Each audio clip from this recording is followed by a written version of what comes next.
Cette nuit, il faisait bien froid et j'ai eu la chance en début de nuit d'avoir un ciel extrêmement clair. Alors, je suis sorti, je regardais, émerveillé.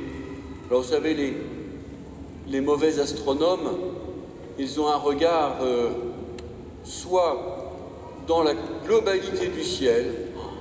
Qu'est-ce que c'est beau! Alors, il y a des petites étoiles, il y en a des grosses, il y en a qui brillent très fort, il y a des planètes. Voilà, et on essaye de voir la Voie lactée, une multitude, c'est très impressionnant, mais ça ne donne pas l'heure, le nom des étoiles n'est pas écrit dessus. Quant aux constellations, on les cherche un peu vainement. Si on est déjà le cran un petit peu au-dessus, eh bien, on cherche celle qu'on connaît. Alors, c'est assez vite vu, hein, on commence par la Grande Ourse, évidemment, et en cette saison, c'est plutôt Orion qui est assez facile à voir. Alors, je me concentre sur ce que je connais, j'oublie tout le reste, voilà, et je suis très fier de moi. Eh bien, je me dis que les mages, eux, en scrutant le ciel, ont trouvé une étoile d'un autre genre.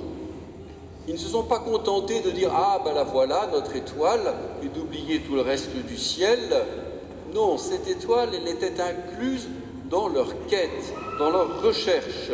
Et au lieu de les concentrer sur une seule petite étoile et de s'arrêter en pleine admiration, cette étoile-là les a mis en route. Une étoile qui va donner un sens à leur quête. Alors, sont-ils rois ou pas rois? Voilà une bonne question. C'est mieux s'ils sont rois, même si l'Évangile ne le dit pas.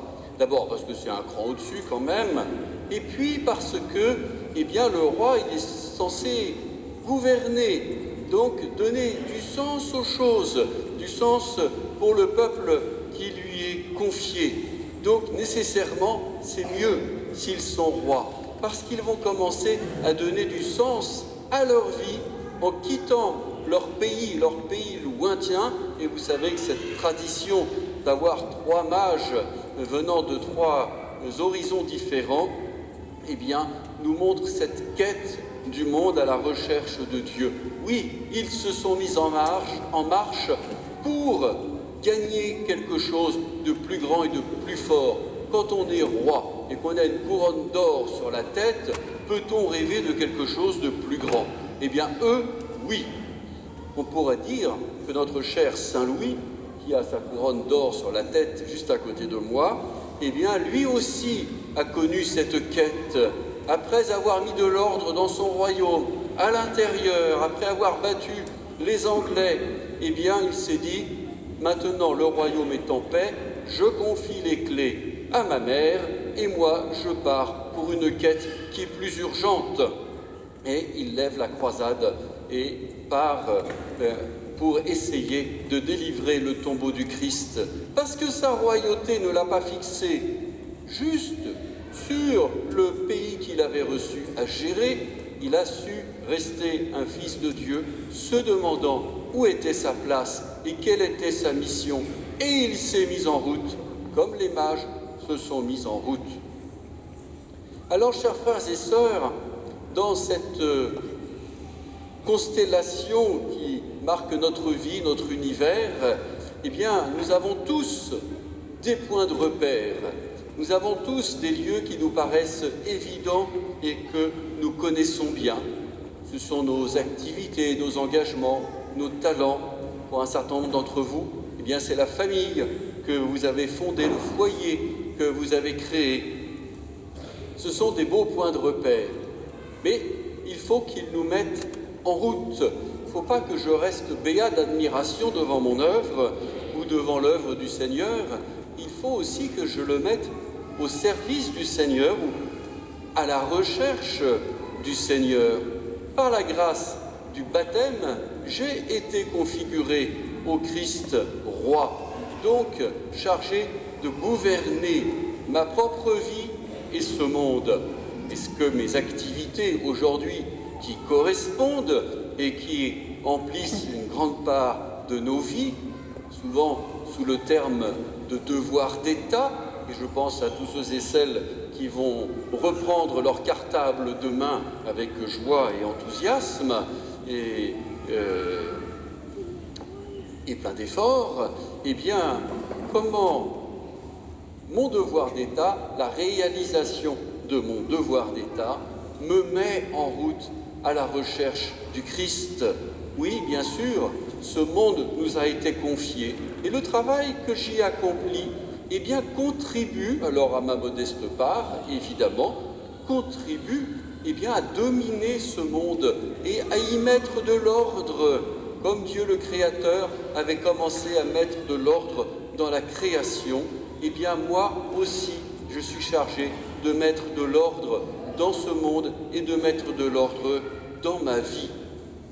Bien entendu, s'il y a un vœu à formuler à ce sujet, c'est peut-être que nous soyons les premiers artisans de paix pour un monde qui est extrêmement violent, plein de guerres fratricides tout autour de nous, plein de guerres idéologiques également et de combats sournois.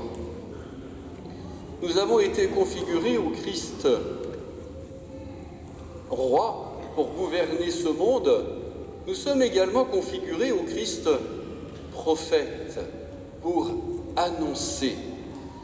Vous qui avez reçu le sacrement de mariage, vous savez qu'il est donné pour que vous deveniez des témoins, non pas de votre réussite, et je vous souhaite beaucoup de bonheur, mais des témoins de l'amour du Christ à l'œuvre et incarné à travers votre couple, à travers votre famille. Ce témoignage-là aussi, il doit nous mettre en route.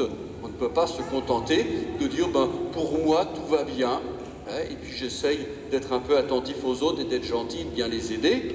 Non, il faut aussi que notre vie elle-même soit un témoignage, que nos actes, nos paroles aussi, car il ne suffit pas d'agir, eh bien, permettent de prolonger la parole du Christ, de la rendre actuelle, de la rendre proche de ceux et celles avec qui nous habitons, de ceux et celles que nous côtoyons.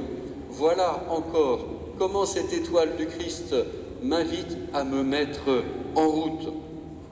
Enfin, les mages vont apporter leur présent et ils ouvrent leur coffre, dit l'Évangile.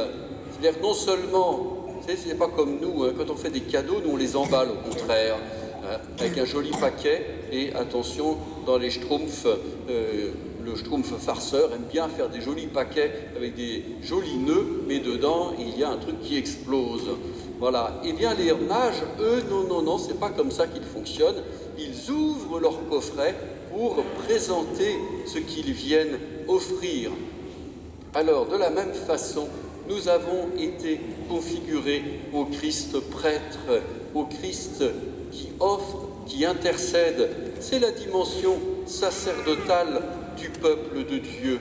N'oublions pas cette dimension-là. Pensons à être ceux qui prennent ce monde, puisque Dieu nous l'a confié, pour le lui offrir, et pas simplement pour venir offrir nos demandes. C'était pour le Père Noël, ça qu'il fallait faire une liste de demandes. Mais pour le bon Dieu, eh bien, c'est un travail commun. Oui, ce qu'il nous a donné, il nous revient aujourd'hui de lui offrir dans un sacrifice qui lui soit agréable.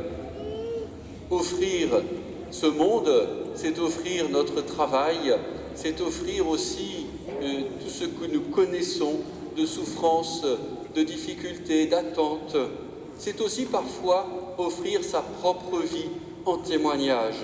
Et si je peux formuler un vœu, eh bien, c'est que de nombreux jeunes puissent s'engager à la suite du Christ en lui consacrant leur vie, pour que ce soit aussi cette actualisation de l'offrande du Christ, spécialement dans le ministère sacerdotal, puisque le prêtre offre l'Eucharistie pour le peuple et en son nom dans la personne même du Christ.